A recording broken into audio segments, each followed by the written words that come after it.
അസ്സാം വലൈക്കും വറഹമത്തല്ലാഹി വാബർക്കാത്തു. ആദ്യമായിട്ട് ഒരു വാചകം പറഞ്ഞു തുടങ്ങാം. ദിക്റുൽ അംബിയായി ഇബാദ വ ദിക്റു സ്വാലിഹീന കഫാറ.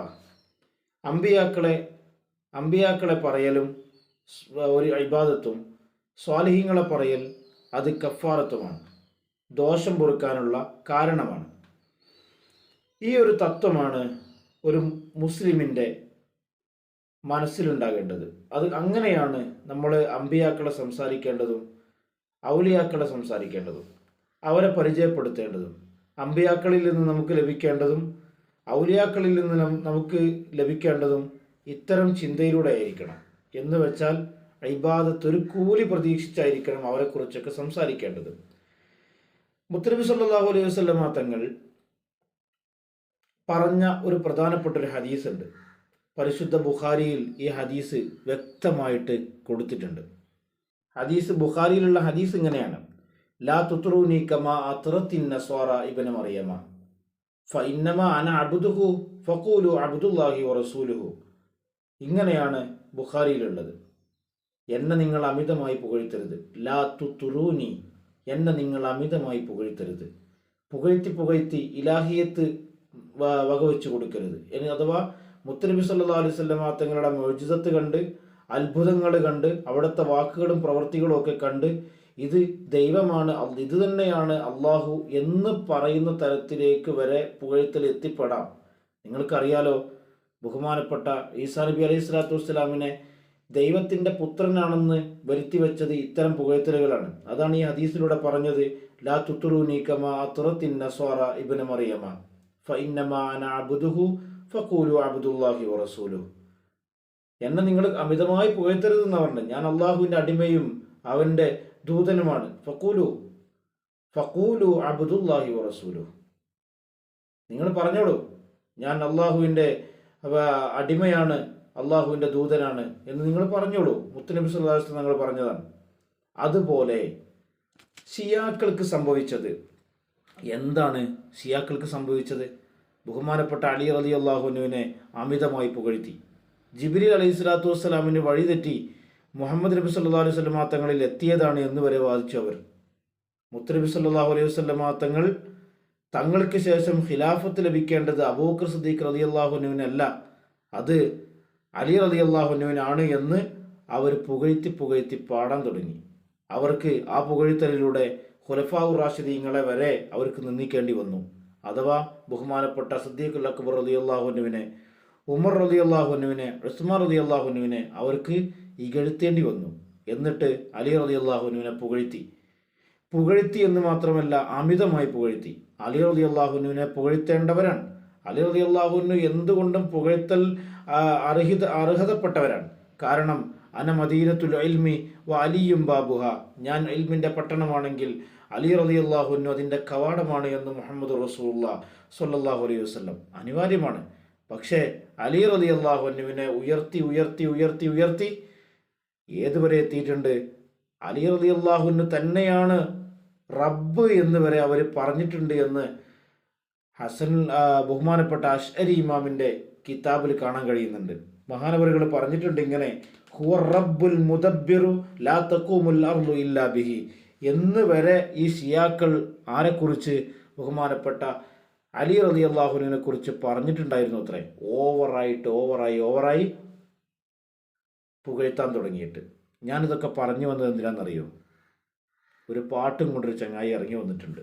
പാട്ടാണ് ഈ കാലഘട്ടത്തിൽ ഒരുപാട് ആളുകൾക്ക് ബുഖാരിയേക്കാളും ഖുർആനേക്കാളും ഒക്കെ വലിയ മുൻപന്തിയിൽ കാണുന്നത് എന്ന് ധരിച്ചു വച്ചിട്ടുണ്ട് ചില ആളുകൾ, ചില സൂഫി ഗായകന്മാർ.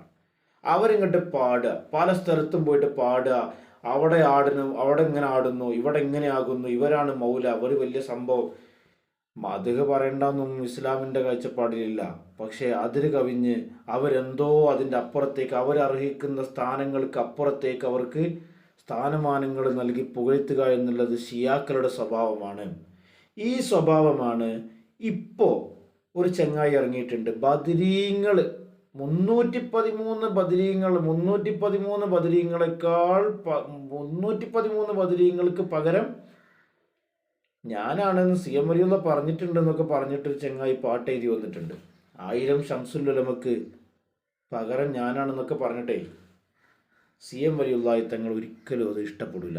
ആ പാട്ട് നിങ്ങളൊന്ന് കേട്ടു നോക്കി, എന്നിട്ട് നിങ്ങളൊന്ന് പറയും. 313 ബദരീങ്ങൾക്ക് പകരം ഞാൻ ഒറ്റക്ക് മതി നിങ്ങൾക്ക്. 313 ബദരീങ്ങൾക്ക് പകരം ഞാൻ ഒറ്റക്ക് മതി നിങ്ങൾക്ക്. 1000 ഷംസുൽ ഉലമക്ക് പകരം. ഈ പാട്ട് കേട്ടപ്പോൾ നിങ്ങൾക്ക് എന്ത് തോന്നി? അസ്ഹാബുൽ ബദറിന് പകരമാണ് സി എം വലിയുല്ലാഹി എന്ന് മഹാനവറുകൾ പറഞ്ഞിട്ടുണ്ട് എന്നുള്ളൊരു പച്ചക്കള്ളം ഈ വിദ്വാൻ ഇതിലൂടെ പ്രചരിപ്പിക്കുന്നതല്ലേ? ഈ വിദ്വാന്റെ അഭിപ്രായം അനുസരിച്ച് സി എം വലിയുല്ലാഹി തങ്ങൾ അസ്ഹാബുൽ ബദറിന് പകരമാണ് എന്നല്ലേ? എന്ന് വെച്ചാൽ അതിനോട് പകരം എന്ന് പറയുമ്പം ഒരാൾക്ക് അവരുടെ സ്ഥാനത്തിനോട് തത്തുല്യമായൊരു സ്ഥാനമുള്ളവരായിരിക്കണമല്ലോ അപ്പുറത്തുള്ളത്.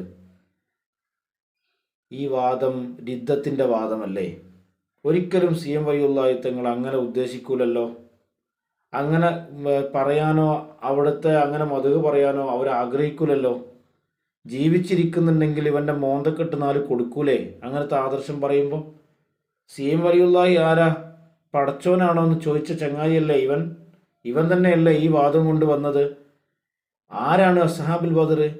ആരംഭ നബി അഷ്റഫുൽ ഖൽഖ് റസൂലുള്ളാഹി സ്വല്ലല്ലാഹു അലൈഹി വസല്ലം തങ്ങൾ ഉൾപ്പെട്ട അസ്ഹാബുൽ ബദറിന് പകരം ഞാൻ മതി, ഞാനുണ്ട് എന്ന് പറഞ്ഞു തന്നിട്ടാണ് ഈ ചങ്ങായി വരുന്നത്. എത്ര അപകടകരമായ വാദമാണത്! നമുക്ക് അസ്ഹാബുൽ ബദർ വേണം, നമുക്ക് സി എം വലിയുള്ളാഹി വേണം. കാരണം നമ്മുടെ അമലുകളൊക്കെ അവർ കാണും, അവർ നമുക്ക് നാളെ ശുപാർശ ചെയ്യും. ഇതൊക്കെ സുന്നത്തെ ജമാഅത്തിന്റെ വിശ്വാസമാണ്.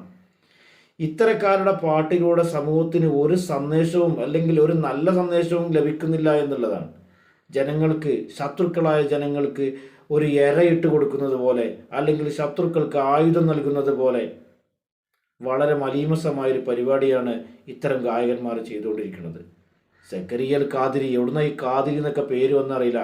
നമ്മളൊരിക്കൽ പറഞ്ഞതുപോലെ ഷെയ്ഖ് ജീലാനി റളിയല്ലാഹു അൻഹുവിൻ്റെ പേരിനോട് ചേർത്തിയിട്ട് പല ചേർത്തലുകളും ചേർത്തിയിട്ടാണ് ഇവരിങ്ങനെ വരിക. ത്വരീഖത്തിൻ്റെ ഇവർ ഏറ്റവും കൂടുതൽ ഷിയാക്കളുടെ വാദമാണ് ഇവർക്കുള്ളത്. കാരണം അമിതമായി പുകഴ്ത്തുക എന്നുള്ളത് ഷിയാക്കളുടെ തൊഴിലാണ്, നസ്രാണികളുടെ തൊഴിലാണ്. നമ്മൾ പുകഴ്ത്തേണ്ടതുണ്ട്, അതിൻ്റെ ഒരു പരിധി വിട്ടിട്ട് നമ്മൾ പുകഴ്ത്താൻ പാടില്ല. അല്ല, നേരത്തെ പറഞ്ഞ ഹദീസിലൂടെ എന്ത് പറഞ്ഞു? മുത്തനബി സല്ലല്ലാഹു അലൈഹി വസല്ലം തങ്ങൾ ലാ തുതുറൂനി, എന്നെ നിങ്ങൾ അമിതമായി പുകഴ്ത്തിന്. ഏറ്റവും കൂടുതൽ പുകഴ്ത്താൻ അർഹതപ്പെട്ടത് മുത്തനബി സല്ലല്ലാഹു അലൈഹി വസല്ലം തങ്ങളെയല്ലേ? അള്ളാഹുവിൻ്റെ സൃഷ്ടികളിൽ ഏറ്റവും പുകഴ്ത്താൻ അർഹതപ്പെട്ടത് നബിത്തങ്ങൾ വരെ പറഞ്ഞു എന്നെ അമിതമായി പുകഴ്ത്തരുത്. ഇത് സി എം വലിയുള്ളാഹി തങ്ങളെ മനസ്സിലാക്കാനും ഇസ്ലാമിൻ്റെ ചൈതന്യം നാട്ടിലെത്തിക്കാനും ഒക്കെ മുൻപന്തിയിലെടുക്കേണ്ട ആളുകൾ അല്ലെങ്കിൽ മുസ്ലിമീങ്ങൾ ഇത്തരം വിഘടിത വാദങ്ങളുമായിട്ട് വന്നാൽ എങ്ങനെ ഉണ്ടാകും? പിന്നെ എങ്ങനെ ഔലിയാക്കളോട് സ്നേഹം വരും? ഔലിയാക്കളിലേക്ക് ജനങ്ങളെ എങ്ങനെ അടുപ്പിക്കും? ഇത്തരം പാട്ടുകളൊക്കെ സ്വന്തം അടുക്കളയിൽ ഇരുന്ന് പാടുക എന്നല്ലാതെ സമൂഹത്തിൻ്റെ ഇടയ്ക്ക് വലിച്ചിട്ടിട്ട് ഇസ്ലാമിനെ മലീമസപ്പെടുത്തുന്നത് എന്തിനാണ്? ഇക്കൂട്ടർ തന്നെയാണ് ഇവിടെ ഹാർമോണിയത്തിനെയും അതുപോലെ തന്നെ ഇത്തരം വാദ്യോപകരണങ്ങളെയൊക്കെ ഒരു വലിയ ഒരു സുന്നത്തായ കർമ്മമാക്കി കൊണ്ടുവന്നത്. ബഹുമാനപ്പെട്ട താഴ്വ ഉസ്താദ് താഴ്വ ഉസ്താദിൻ്റെ അൽ മവാഹിബുൽ ജലിയ എന്ന് പറയുന്ന കിതാബിൽ ബൈത്തിൻ്റെ സമാഹരണത്തിൽ മഹാനവറുകൾ പറഞ്ഞു വെക്കുന്നുണ്ട് ഈ വാദ്യോപകരണങ്ങൾ ഉപയോഗിക്കുന്നവരെ പറ്റിയിട്ട്. അതിൽ കഥാപ്രസംഗത്തിനെ പറ്റിയിട്ട് സംസാരിക്കുന്ന ആ സ്ഥലത്ത് തന്നെ അതിൻ്റെ ഒരു ബാക്കി ഭാഗം എന്നോണം മഹാനവറുകൾ പാടി വെക്കുകയാണ് ഇങ്ങനെ: ഹാർമോണിയം, കുഴലും, മൃദംഗം, വീണ ഇവയും കഥാപരിപാടിയിൽ ഒരു തൂണ. ദീനിൻ്റെ പേരിൽ ഇത് ഹലാലെന്നാക്കി മായം ശരിക്ക് കലർത്തി വിൽപ്പനയാക്കി. ഇവകൾ നിഷിദ്ധം തന്നെ എന്നത് വ്യക്തമാ, അതിലേക്ക് ലക്ഷ്യം തന്നെയും തിരുവാക്യമാ. കൂടാതെ തന്നിത് മുഴുവനും വൻകുറ്റമായി എണ്ണുന്നതായി കാണാം സവാജിറിൽ വ്യക്തമായി. എത്ര വ്യക്തമാക്കിയിട്ടാണ് മഹാനായ തഴവ ഉസ്താദ് ആ വീണ വായനയെക്കുറിച്ചൊക്കെ പറയണത്, ഇത്തരം സൂഫിവാദികൾ, ഇത്തരം ഔലിയാവാദികൾ, ഇത്തരം ഷെയ്ഖ്വാദികളൊക്കെ ഹാർമോണിയം പോലത്തെ സംഗതികളൊക്കെ കൊണ്ടുവരുമ്പോൾ ഇങ്ങനെ മഹാന്മാർ മുമ്പേ എഴുതി വെച്ചതൊക്കെ വായിച്ചു നോക്കുന്നതും അവരെയൊക്കെ വിലയിരുത്തുന്നതും നമുക്ക് നല്ലതാണ് എന്ന് മനസ്സിലാക്കുക. നമ്മളൊന്നും അത്തരത്തിലുള്ള വിശ്വാസങ്ങളിലേക്ക് വഴുതി വീഴാതെ അഹ്ലുസുന്നത്തി വൽ ജമാഅത്തിൻ്റെ ആദർശങ്ങളിൽ അടിയുറച്ചു നിൽക്കാൻ ശ്രമിക്കുക. അള്ളാഹു നമുക്ക് ഹിദായത്ത് നിലനിർത്തി തരുമാറാവട്ടെ.